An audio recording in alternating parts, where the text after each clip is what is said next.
ಬೇಡಿದ್ದನು ಕರುಣಿಸೋ ರಾಘವೇಂದ್ರನೇ, ಈ ಜೀವಕ್ಕೆ ಕರುಣೆ ತೋರು ಯೋಗಿವರ ಮನೆಯಲ್ಲಿ. ಕಳೆದು ಹೋದದ್ದನ್ನು ಮರಳಿಸೋ ವೇಣುಗೋಪಾಲನೇ,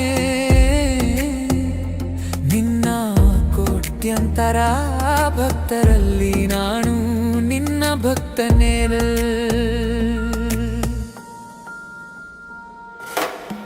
ಬೇಡಿದ್ದನು ಕರುಣಿಸೋ ರಾಘವೇಂದ್ರನೇ, ಈ ಜೀವಕ್ಕೆ ಕರುಣೆ ತೋ